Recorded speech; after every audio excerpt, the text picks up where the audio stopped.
You are deserving of everything you want out of this life.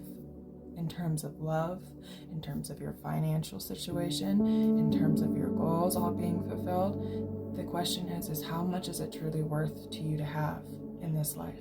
How much of this is worth it? And if you say it's worth everything, then you need to be willing to sacrifice everything to achieve it. If it is only worth a part of it, then you're going to only sacrifice a part. So how much is your new life worth to you? And if it is worth sacrificing your old one, then be ready to sacrifice everything about yourself to have that new life. That is including your comfortability, safety, a list of other things. And I'm not saying that you're going to put yourself in a situation where you are in jeopardy, okay? I'm saying you're going to put yourself on the edge of uncomfortability, something uncomfortable, something you're not used to, something you're willingly sacrificing to step into something new.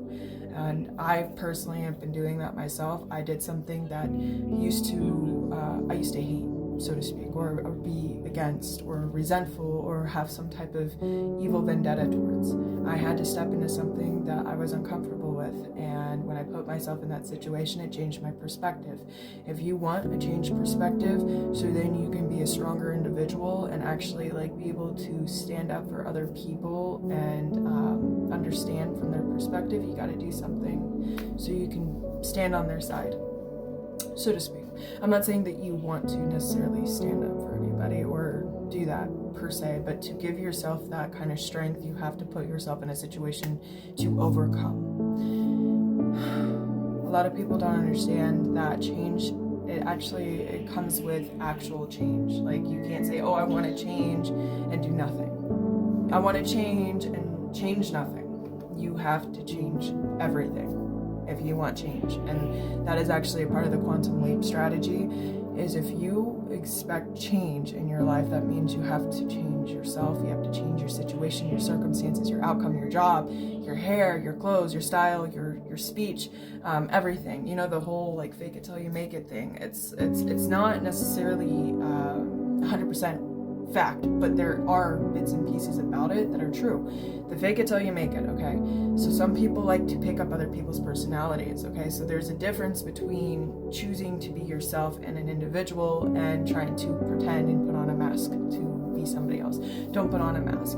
The goal is to open yourself up to be yourself without picking up somebody else's facade and being them. You gotta be yourself to actually step forward into a more positive and fulfilling direction. Because some people like to put on the mask and pretend they're somebody else and be like, oh, I can play the part, I can act and do that. And then when they go home at the end of the night, they're not fulfilled because they're not being themselves, they're not being true. When you are true with yourself, there comes this point where you're no longer going to feel unbalanced. I think that's the best way to explain it, because for me personally, I don't know how to explain this new feeling that I've acquired, I guess. I feel solid. I don't feel uneven. I don't feel unsure. It's more of not even complacency, but it's very grounded. I think that's the word. It's very grounded, this new sensation that I feel here in my chest. It's not wavering, if that makes sense. Before, I felt like my tower was waving and I would sway. I would be more emotional some days, and other days I'd be more dead. But right now it's that centered piece. My emotions feel centered and balanced and still. And then I'm over explaining, but I hope you understand what I'm trying to get across here. Is I've reached this new pinnacle for myself where I am no longer I have emotions, yes. I feel things, yes, but I'm not gonna let them pull me into a place of the pit.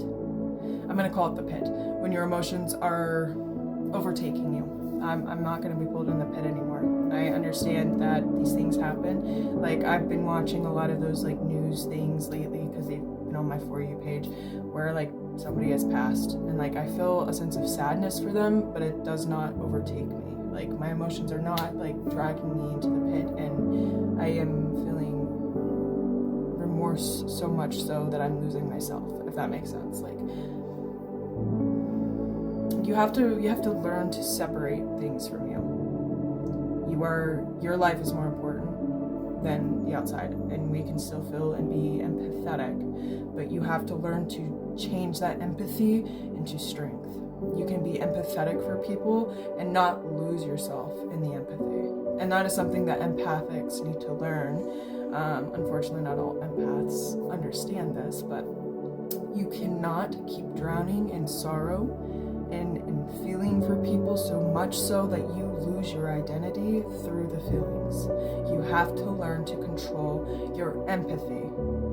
You can be empathetic and feel things and be free to feel things, but you have to be grounded, or else you will get dragged every single time something happens outside of you. That is what is so important for empathics to learn. Anyway, I'll make a whole video for empaths later, but yeah, that's what I got for you guys.